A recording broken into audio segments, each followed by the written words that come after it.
Hello and welcome to our channel. Welcome back. If you're a new subscriber or a new viewer, we're a little beekeeping operation based in Lancashire with multiple sites across Lancashire and Merseyside. We're targeting different crops throughout the season to get a range of honeys. So again, a little rapeseed update. We're pretty much finished. In fact, no, we are finished up at the rapeseed. Just the odd flower here and there now, but that's it for 2024 for the rapeseed or canola. The hawthorn it's still in flower at the moment, but that's about to go over, so the nectar flow is pretty much finished up here now. So I'm hoping with that some of the swarming instinct has gone as well. But again, we're going to inspect today and we're going to find out what's going on in some of these hives. So the plan for these production colonies next is we're going to be off to the field beans. But I think due to the wet weather, the field beans were pretty late going into the ground.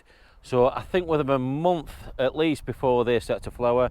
So my plan with a lot of these colonies is doing a few splits from them just to keep the numbers in control and obviously to up our nukes and our colonies going forward. So anyway, I'll get my veil on and we'll get inside these hives. The temperature's been baking up until today. We're forecast a lot of rain tomorrow, but then it's quite mild for the rest of the week, around 16-17 degrees C. So what nectar is still out there, the bees will still be able to bring something in. With no robbing as such or anything like that yet, so we're not desperate. But that said, there's not a lot of bee flight going on either. So it's not a particularly nice day today, in all honesty. A little bit overcast, that's a chilly wind. And in these hives we've got a lot of bees with not a lot to do, so quite a few of them are just bubbling out the front of the hives.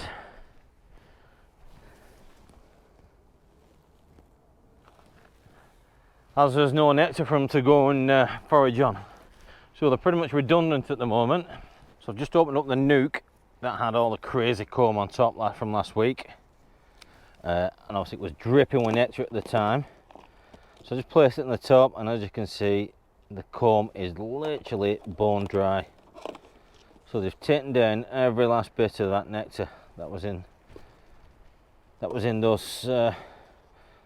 crazy comb. They waste nothing. So it's Tuesday and a little after 5 o'clock. Now this is the first time we've actually managed to get out today because of the rain. It was forecast, so I've spent all morning. So yesterday I nipped to Simon the beekeeper and picked up about 300 sheets of foundation from Harry, and that's what I've been doing this morning. So I've put together a load of frame and foundation ready for another round of splits. So I'm just completing another graft now. I'm gonna overgraft because I really need these queens, to be honest. It's ideal time now. I can do loads of splits now. The flow is pretty much finished, and while we're on the subject of the flow, say I was at the rapeseed yesterday and it's pretty much now non-existent. And one thing I've noticed as well, the smell of the hawthorn nectar has gone. And whilst I was doing the frames and the foundation in the workshop, there were bees everywhere. And I'm certain they weren't scout bees, they were just bees looking to rob. It's as if someone's just turned the tap off for the nectar. So with that in mind, I'm going to go out tomorrow, clear boards on everything on the rapeseed fields, drop them into a fresh super, and then anything else they bring in then is a bonus. But I want to make sure we get that crop before they consume it. But suffice to say, I've come out grafting again and forgot my glasses. As normal, they get put under a damp cloth and we'll just fill as many of these as we can. Do any viewers out there use plastic foundation for this? With this being a relatively new frame, quite difficult to get to the bottom of the cell to get the larvae without poking through the wax. I'm just wondering if a black plastic foundation would, one, help to see the larvae, and two, stop you poking through. So Liverpool 1 update then. I brought my security with me. I'm being well looked after. We're just dodging seagull droppings at the minute, but both hives are busy. Nicely working away there. So we'll have a peek inside. Like I said, last week they were starting to fill those supers full of nectar. So hopefully they'll continue to do that. They're building out that brood box nicely.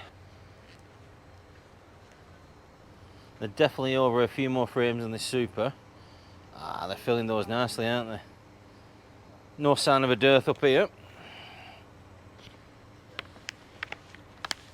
Like I said last week, I'm surprised how much they're bringing in, but as you walk around, there's plenty of flowers and plants to fill that brood box nicely as well. So this was a smaller colony we put in. They've grown probably over a couple of frames, haven't they? So it's not going to take them long to catch up at all. No, another 2 weeks and they'll be across as well. Might sound daft to some, but they smell healthy as well. They smell good. They smell clean anyway, yeah. So whilst Vic's checking through it, I've not suited up, and also another sign of a good flow one. They're not bothered by me whatsoever. I mean, they're nice calm bees anyway, but they're just busy. The nectar's coming in and they're storing it away. This is the first time I've dealt with WBC hams, to be fair. They're great to look at, but for an inspection perspective, and there's a bit of messing about and stuff like that with all the lips, but that's aesthetics. They look great. They all traditional, but for me, there's you can't beat a National Hive. So typical Thursday for us then. So that's full one, done and dusted out the way. Managed to catch the email just before we left home this morning. So literally going to nip round the corner to Hawksmoor, top those up with our cut comb for the cheese boards, and then we're going to speed down the motorway, obviously at 70, to Prescott and see to the bees there. So up at Ollie's then, I'm just doing a little scan of the trees, to be honest. I can't see no swarms. Obviously I did miss one last week. I'll do a little update on that swarm actually. Put it into a nuke, they literally filled a nuke within a couple of days. It shows me how quick swarms can progress and build out a box. So yeah, they've actually gone into a full-size hive now and put a super in that we're bringing in that much. So up on site, there's plenty of bee activity. Not as much as it was last week. I say it is forecast to pour down in about 2 hours, so we are on the clock. But just rocked up, and you can see the bramble is starting to come into flower. So I don't know about a June gap this year. I think we might have this week might be it, and then we're back on it again. But yeah, inspections here as normal. I brought some extra nuke boxes up with me. So the plan is anything that is massive, or these demo-rays and everything that we did last week, we're just going to skim some frames out, put them in some mating nukes and some of our homemade wooden nukes, and then we'll just see how we're doing for bee numbers. Let's say if they're bubbling, then we'll reduce them a little bit. Now I've seen the bramble come into flower, I don't want to take too much brood off these guys. So, but yeah, looks like we're swarm free in the trees. Forecast to pour down at 2, so get suited up and we'll crack on. So we've just set up our little nuke cum mating station. So I'll talk you through the setup. These are our homemade wooden nukes out of scrap and ply timber and things like that, as we've shown in an earlier video. And then we've just got one of our homemade end boards in, and just our frames of foundation. All we could do is swap foundation for frames of bees and brood and any cells or anything like that, and then anything that doesn't have a cell in, we'll pop back next week with our either freshly hatched virgins or due to hatch queen cells. We'll put one in, and then they'll stay up here, get mated, and then these bees will either stay on site, or they will be sold on, or they will go to booster other sites. So this is a demo ray we carried out last week, and this is exactly what I'm looking for. As the brood started emerging up here, we've got nurse bees that have hatched, or brand new bees that have hatched. We've got nurse bees that are looking after the brood. So the first frame out is emerging brood, nurse bees, and on the bottom of it is a queen cell that they've drawn. So there's at least 6 frames of brood in here with bees. So they're the bees I'm going to skim off. We'll put in our nuke, one of our nuke boxes, and they'll become a colony, little nuke colony within their own right. Well, we didn't beat the rain. It's just starting to pour now, but that's cheered us up no end.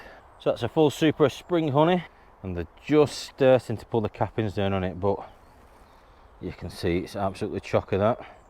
So we run 10 frame supers, which is fine. In fact, that one's pretty much capped. That next one, I think another week I won't be able to pull some of this, put clearer boards on and yeah, go on.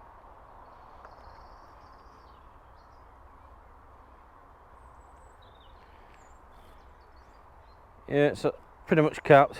Same again with the next one. So these bees are doing really well here. So we've just opened this one. I'm quite surprised. I haven't noticed before. Wherever she's gone. On the other side. Just go, she might dip down. Oh, she is. So we've got a white dot queen.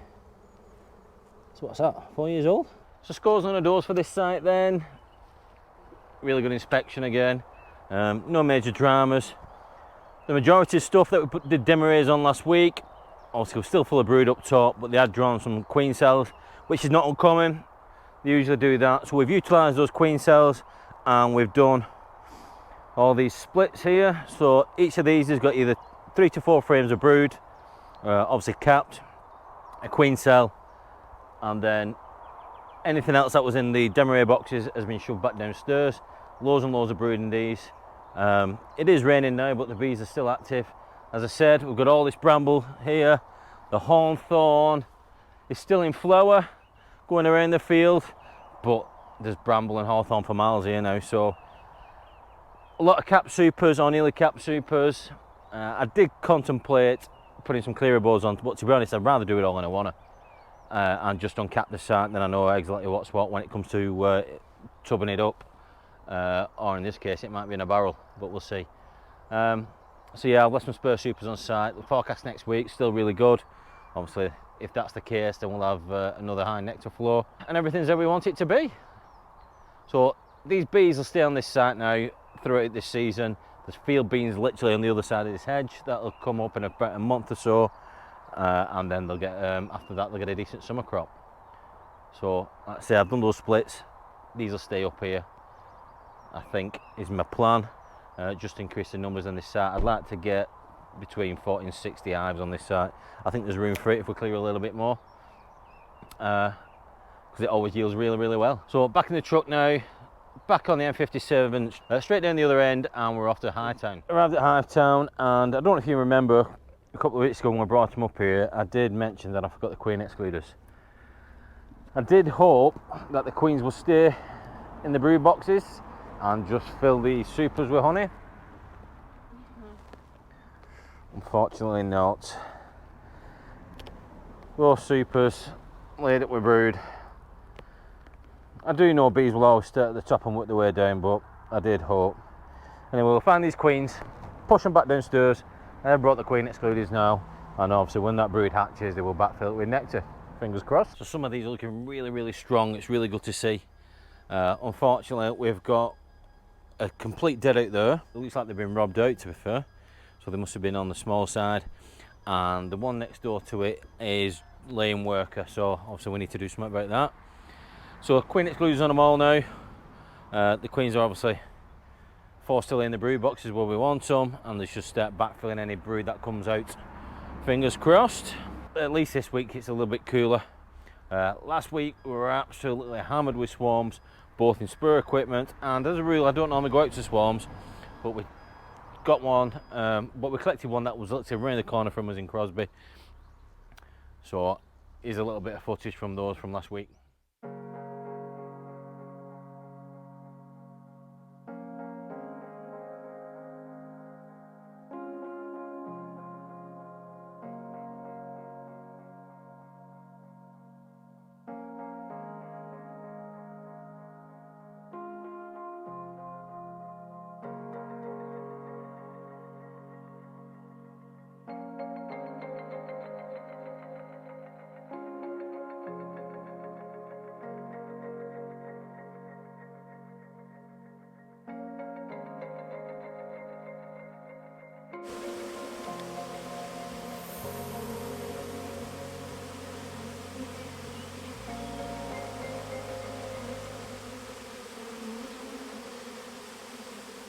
don't get many opportunities to do this, do you? Literally, phone call from the wife, swarm's on its way.